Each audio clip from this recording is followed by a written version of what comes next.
Boa noite, amados, graça e paz. Nós estamos mais uma vez reunidos para cultuar o nosso Deus agora. Só Ele é digno, amados, do nosso louvor, da nossa adoração. Se estamos aqui é por Ele, por tudo aquilo que Ele é e por tudo aquilo que Ele já fez na nossa vida. É bom estar com vocês, né? Mesmo que distante, mas podendo falar à igreja, isso é importante para a minha vida. E a gente está com muitas saudades dos irmãos aí, tenho falado durante a semana com alguns, mas não é possível falar com todos, né? E a gente gostaria de estar no momento de estar falando com todos. Mas isso é bom, amados, é tratamento de Deus para a nossa vida. Às vezes nós precisamos ser tratados dessa forma para valorizar os nossos momentos, quando nós pudermos estar juntos, né? Louvando, bendizendo ao nosso Deus. E eu espero que você tenha seguido o roteiro do nosso culto aí. Importante isso, viu, amados? A gente está colocando aí no grupo do WhatsApp o roteiro, e o roteiro vai preparando você para a mensagem, né? Então é importante que você faça todos os passos, que você leia o salmo, que você louve a Deus com os cânticos também, né? E que você ore ao Senhor, fale com Ele, e nesse momento do culto nós vamos ouvir a palavra do Senhor. Eu convido que você abra a sua Bíblia aí, seja no celular, Bíblia de papel mesmo, mas abra a Bíblia aí, amados, nós vamos meditar um pouquinho no Evangelho de João, no capítulo 12. Evangelho de João, capítulo 12, nós vamos ler dos versos 24 a 32. Jesus está iniciando aí uma parábola e nós queremos falar um pouquinho a respeito dela. Ela é bem curtinha, né? Mas ela tem muita aplicação para a nossa vida. Então, João 12, eu quero ler apenas o 24 para a gente, ou então vamos ler apenas o versículo 24, para depois a gente, durante o sermão, a gente vai lendo os outros versículos que compõem até o 32 aí. Então, João, para a nossa leitura agora, João 12, versículo 24. Diz assim a palavra do Senhor: em verdade vos digo, se o grão de trigo caindo na terra não morrer, fica ele só, mas se morrer, produz muito fruto. Curve a sua cabeça mais uma vez, vamos buscar a presença do Senhor. Pai, obrigado, Pai, pelos irmãos que estão se reunindo em família agora, ó Deus, abençoa o lar de cada um deles, ó Deus. Dispensa a eles, Pai, a tua graça, a tua misericórdia, o teu amor, ó Pai. Enche os seus corações com o teu Espírito Santo, ó Deus, e dá paz a todos nós, para que nós possamos meditar nesse momento na tua palavra. Usa, Senhor, a nossa vida para realmente te engrandecer, te exaltar, ó Deus, em todos os momentos da nossa vida. Que o teu Espírito esteja, Senhor, abrindo o nosso entendimento para compreendermos a tua mensagem, ó Deus, aquilo que tu queres das nossas vidas. Oramos assim, Senhor, pedindo a tua bênção em nome do Senhor Jesus. Amém, Senhor Deus. Amados, é uma parábola do Senhor Jesus e aqui ele está tratando. Ele está num momento muito difícil da vida humana, mas ele está concluindo aí a vontade suprema e graciosa e misericordiosa de Deus. Jesus está tratando do momento da sua morte que estava se aproximando. Então nós vemos aí no verso 24, ele propõe essa parábola, né, que tem apenas um versículo a parábola, o resto é a explicação da parábola, né, do grão de trigo, e para exemplificar o que realmente iria acontecer com a sua própria vida. Então o grão de trigo tem que morrer para produzir, para dar uma boa colheita, para produzir, ele precisa morrer, né? Então o momento da morte de Jesus estava sempre presente na mente dele. Então eu creio que isso é uma das dificuldades que graças a Deus nós não temos, nós não estamos sempre pensando, né? Se nós soubéssemos o dia que nós iríamos morrer, amados, eu creio que isso ia ocupar toda a nossa vida, né? Por natureza nós já somos falhos nisso, imagina se a gente soubesse. Então eu creio assim, Deus nos deu uma bênção. Já tem uma bênção aí, se você não viu nenhuma na sua vida hoje, já tem uma bênção aí. A bênção de você não saber o dia da sua morte. Isso é bênção de Deus para a nossa vida, porque nós podemos viver, né, sem estar pensando nisso, né? Mas Jesus não. Jesus sabia quando, como ele iria morrer. Então isso estava na sua mente, né? E a hora de ele morrer pelas nossas vidas estava chegando.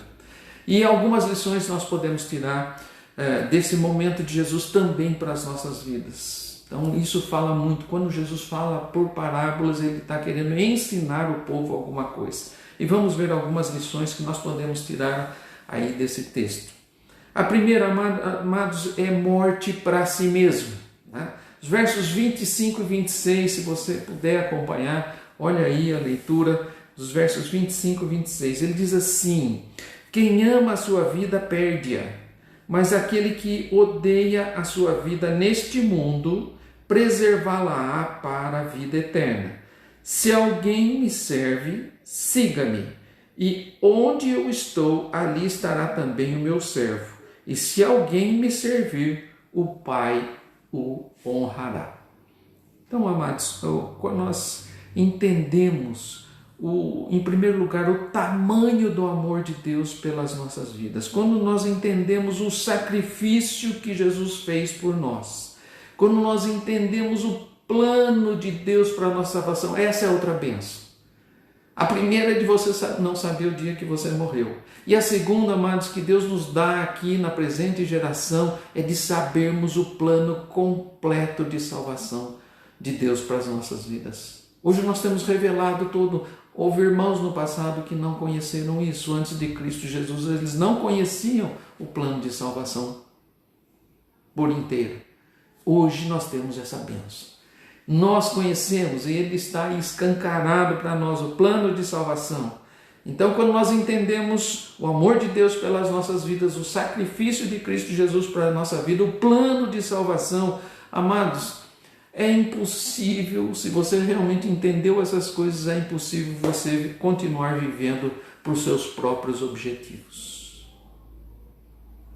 E eu volto a dizer, se você entendeu e conheceu realmente todas essas coisas, é impossível viver só para os seus objetivos. Recebemos do próprio Deus o convite para seguirmos os seus passos, e assim Jesus vai falar desse momento para as nossas vidas aí, né? De seguirmos os passos de Jesus e não apenas os nossos desejos. Paulo vai tratar isso em Romanos 14, 8, ele vai dizer assim: porque se vivemos, para o Senhor vivemos. Se morremos, para o Senhor morremos. Quer, pois, vivamos ou morramos, somos do Senhor. Aqui nós já vemos, amados, que é uma total liberdade dos nossos desejos e colocando a nossa própria vida a serviço do Senhor. Se você está vivo, é para Deus que você tem que viver. Se a morte vier, amados, a sua morte também é para o Senhor. Quer vivamos ou morramos, somos do Senhor. Lucas 9, 23, né? E aí ele vai falar do próprio Jesus falando dessa situação. Dizia a todos: se alguém quer vir após mim, a si mesmo se negue, dia a dia tome a sua cruz e siga-me. É impossível, amados, entendendo a palavra de Deus, o plano de Deus, o amor de Deus, a misericórdia de Deus, é impossível a gente continuar vivendo só pelos nossos objetivos. Se alguém quer vir após mim, se alguém quer realmente ser cristão, filho de Deus, negue-se a si mesmo. E a cada dia tome a sua cruz e siga-me. É Jesus dizendo isso. Então a primeira morte é morte para si mesmo. E nós temos que entender isso. O próprio Jesus deu a sua vida. E isso é também norte para nós.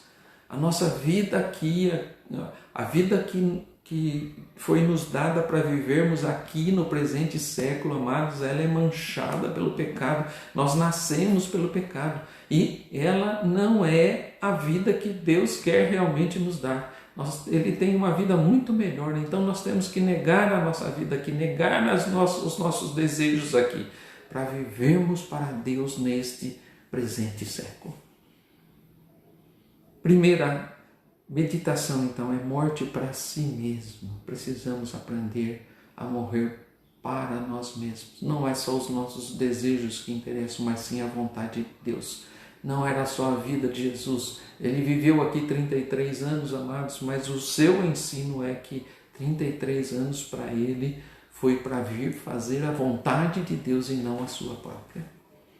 Em segundo lugar, amados, morte para o pecado. Olha aí, verso 27, veja o que o 27 diz, ele diz assim: agora está angustiada a minha alma. E que direi eu? Pai, salva-me desta hora? Mas precisamente com este propósito vim para esta hora. Morte para o pecado, irmão. Jesus nesse momento abre o seu coração. E como homem que ele também era, ele foi perfeito homem, perfeitamente Deus, mas perfeito homem que era, ele mostra a sua angústia diante do sofrimento da morte. Isso é natural no homem, já disse isso aqui para os amados, nós não nascemos para morrer. E a morte é alguma coisa que nós nunca vamos nos conformar com ela. E Jesus como homem também não se conforma com ela, mas ele diz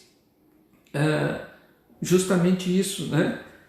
Porque a minha alma está angustiada, mas precisamente com este propósito de morrer é que vim para esta hora. Jesus veio para morrer em nosso lugar, esse era o propósito de Deus e não os seus próprios propósitos. Jesus então faz isso.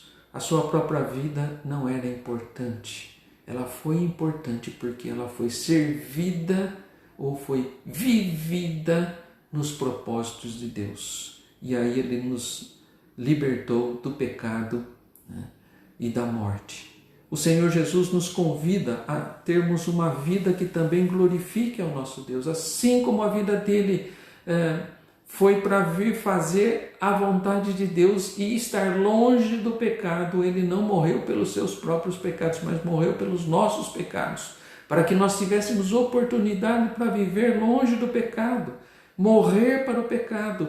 1 Pedro vai dizer o seguinte, capítulo 1, versos 15 e 16. Presta atenção, amados. Ele diz assim: pelo contrário, segundo é santo aquele que vos chamou, tornai-vos santos também vós mesmos em todo o vosso procedimento, porque escrito está: sede santos, porque eu sou santo. Necessidade de morrermos para o pecado. E Jesus fez isso como exemplo de vida para nós. Fazermos a vontade de Deus, né? Morrendo para o pecado e vivendo realmente a vontade de Deus na nossa vida. Paulo em Romanos também vai falar para nós no capítulo 6, verso 11 e 12. Eu vou ler na linguagem de hoje aqui, que eu achei que é mais adequada para nós entendermos. Romanos 6, 11 e 12. Na linguagem de hoje vai dizer assim: assim também vocês devem se considerar mortos para o pecado, mas por estarem unidos com Cristo Jesus, devem se considerar vivos para Deus. Portanto, não deixe que o pecado domine o corpo mortal de vocês e faça com que vocês obedeçam os desejos pecaminosos da natureza humana.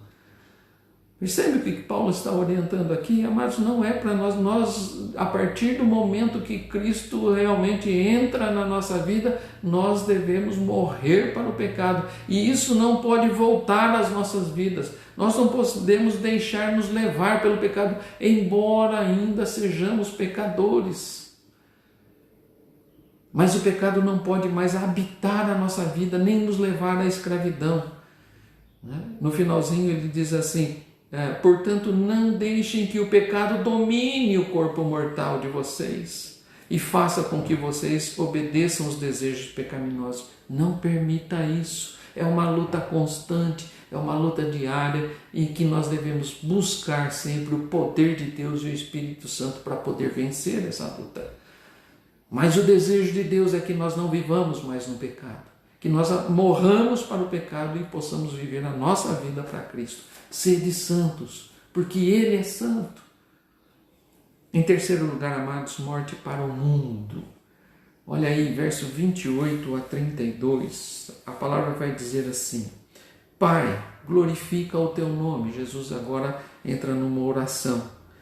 Então veio uma voz do céu: Eu já o glorifiquei e ainda o glorificarei. A multidão, pois, que ali estava, tendo ouvido a voz, dizia que ter havido um trovão. Outros diziam: Foi um anjo que falou.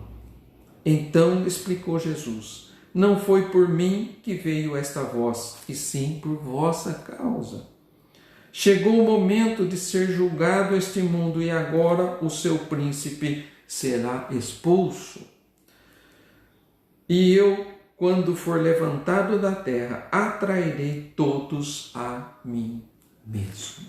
Jesus estabelece aqui, a partir daqui, ele fala ao Pai, ele ora a Deus e a voz de um anjo aqui é ouvida pela multidão. E aí há um diálogo entre Jesus e a multidão ali, né? Mas nesse momento a multidão já passa a desconfiar de Jesus, mesmo ouvindo a voz do anjo, né? Eles começam a desconfiar de Jesus, né? E começam a interrogar Jesus, né? A respeito disso. E no verso 37, né, desse mesmo texto, logo em seguida, no 37, João vai registrar isso. Depois que Jesus fez tudo isso, depois que ele mostrou por que ele veio, né, o anjo fala também, e aí no 37 ele diz assim: embora tivesse feito tantos sinais na sua presença, não creram nele. O povo que estava ali, que viu todos os sinais, ouviu a pregação de Jesus, ouviu ele orando, ouviu a voz do anjo, esse povo não acreditou nele. O próprio Cristo reconheceu que o mundo não creu nele e que tanto ele quanto os seus discípulos não fazem parte desse mundo e não fazem mesmo, amados. Nós não fazemos parte desse mundo como filhos de Deus, porque o nosso Deus não é deste mundo. Vamos lá, alguns textos que vão esclarecer essa questão aí da morte para o mundo. João mesmo, capítulo 17, verso 14, vai dizer assim: E eu lhes tenho dado a tua palavra, e o mundo os odiou, porque eles não são do mundo, como também eu não sou. Então, Jesus confirmando isso, né?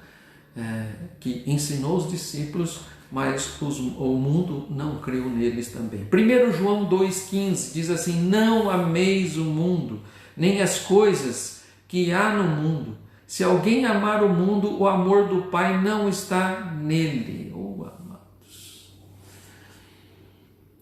Quanta gente eu vejo aí, embora estando dentro da igreja, dentro de um lar cristão, ainda ama as coisas do mundo.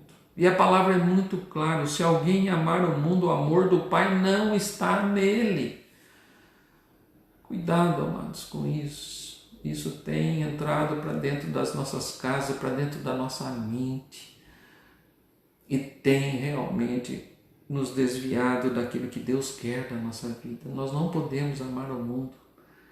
As coisas do mundo não são as coisas de Deus. O amor do Pai não está naquele que ama o mundo.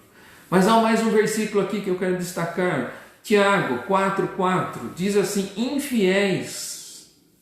Ele já começa dizendo da infidelidade. Ele fala: infiéis, não compreendeis que a amizade do mundo é inimiga de Deus?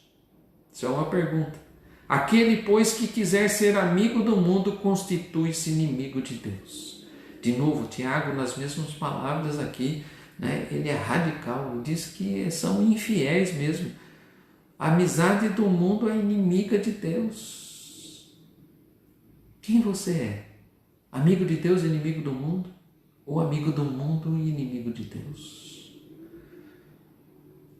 Vamos meditar nisso, amados. Vamos ver como nós estamos realmente vivendo na presença de Deus. A parábola vai nos falar disso, aquilo que Jesus fez. E ele vai dizer, olha, a semente tem que morrer para que produza fruto. Nós também temos que olhar isso, amados, e viver isso na nossa vida. Precisamos morrer para nós mesmos, do nosso ego, do nosso orgulho, daquilo que somos, porque nós somos pecadores. Nós precisamos também, amados, não morrer apenas para si mesmo, mas morrer para o pecado, principalmente, e morrer para o mundo, para as coisas do mundo. Concluindo, amados, se a vida é amada simplesmente por si mesma, ela está perdida. O verso 25 vai deixar isso claro, não deixa dúvida nenhuma. Ele diz assim, quem ama a sua vida, perde-a. Quem ama a sua vida, perde-a. Egoísmo, amor próprio ao pecado e ao mundo nunca resultam em abençoada colheita. Amor próprio, egoísmo, amor às coisas do mundo, amor ao pecado. Sabe aquele pecadinho de estimação? Eu não consigo deixar. Misericórdia, Senhor. Se você continuar vivendo dessa maneira, você não é digno de viver na presença de Deus. E você não vai ter a vida abençoada. Examine a sua vida, amados, e passe a viver segundo os padrões que Cristo nos deixou. Mas, se a sua vida está perdida em Cristo e no bem-estar dos outros também, não mais centrado no egoísmo, ser egoísta, amados, é pensar apenas na própria sobrevivência, nas próprias dores. Quanta gente reclamando das suas próprias dores. E não há dor maior no mundo do que a nossa própria dor. Mas isso não é para ser vivido, a palavra de Deus não diz assim. Olha para os que sofrem, olha para aqueles que estão longe, e você tem a oportunidade de estar perto de Deus. A graça é mais do que suficiente. A graça é maior que a vida. A graça tem que nos bastar, seja qual for a dificuldade que você está vivendo, amados. Lembre-se que Cristo morreu por você. Lembre-se que Cristo veio como Deus, não precisava fazer isso, mas veio e morreu pelo seu pecado. Isso é graça. E essa é maior que a vida. Portanto, amados, deixe de reclamar, deixe de viver uma vida mesquinha, deixe de viver uma vida orgulhosa, deixe de viver uma vida que não pensa em mais nada a não ser nas suas próprias coisas, na sua própria vida e na sua própria dor. Olhe primeiro para Jesus. E depois olhe para aqueles que estão necessitados e a sua vida está aqui no mundo e foi alcançada por Cristo, pela morte, pelo sangue de Cristo, para que você vá a esse mundo levar a palavra do Senhor. Mesmo que ele rejeite isso, a sua função é essa: viver para a glória de Deus, é levar ao mundo a palavra do Senhor. Se a sua vida está perdida em Cristo e no bem-estar dos outros, essa vida perdida é salva e mantida, vida eterna. Se vivermos para nós mesmos, vivemos em vão. Mas se vivermos para Cristo, viveremos eternamente. Amado, que Deus abençoe a sua vida. Que essa palavra seja viva e eficaz, transforme o seu coração. Lembre-se na sua oração de agradecer por tudo aquilo que Deus é, em primeiro lugar, e por tudo aquilo que Ele fez por você, pelo seu sacrifício supremo, dando a sua própria vida, para que você hoje pudesse estar ouvindo a palavra de Deus, ouvindo o desejo de Deus para a sua vida. Transforme-se, morra para si mesmo, morra para o pecado, morra para as coisas deste mundo e você vai viver para Cristo. Que Deus nos abençoe, amados. Que Deus nos dê uma boa noite de descanso, e que você possa sempre buscar a presença de Deus. Tem mais um hino aí para você concluir, mas antes disso eu vou orar ímpetra bênção, agradecendo pelas nossas vidas, né? E pedindo para que Deus continue nos abençoando. Deus tem nos abençoado, amados. A despeito de qualquer circunstância, aí tenha certeza, Deus está conosco e vai nos dar a vitória. Que Deus abençoe. Vamos orar. Pai, obrigado, Senhor, por esse momento de culto. Louvado seja o teu nome pela vida do teu Filho em favor das nossas vidas. Pai, que nós possamos aprender neste mundo a viver, Senhor, não para nós mesmos. Assim como Jesus exemplificou na parábola, Pai, sendo o grão de trigo que morre para dar vida a muitos. Ó Deus, que a nossa vida também seja sacrificada aos pés do altar. Que o nosso culto seja sacrifício agradável a Deus. Vidas que realmente se preocupam com a missão, com a obra do Senhor e não com a nossa subsistência, com a nossa sobrevivência nesse mundo. Deus, ajuda-nos a não ficarmos reclamando das coisas que nos acontecem, mas ajuda-nos a agradecer sempre por aquilo que Tu fizeste por nós. Obrigado pelo amor de Cristo Jesus, ó Pai. Obrigado pela graça que é maior que a vida, Deus. E que assim nós possamos compreender a Tua vontade. Nos ajuda a ser conosco. Dá-nos a Tua bênção, Pai. Nós oramos em nome de Jesus. Amados, receber a bênção do Senhor. Que a graça, a maravilhosa graça do Senhor Jesus, o amor eterno do nosso Deus e Pai, a comunhão, a consolação, a iluminação e o poder para testemunhar do Espírito Santo esteja sobre a sua vida, sobre a vida da sua família e com todo o povo de Deus hoje e para todo sempre. Amém, Senhor Deus. Cante o hino, louve a Deus. Até domingo, se Deus nos permitir. Amém.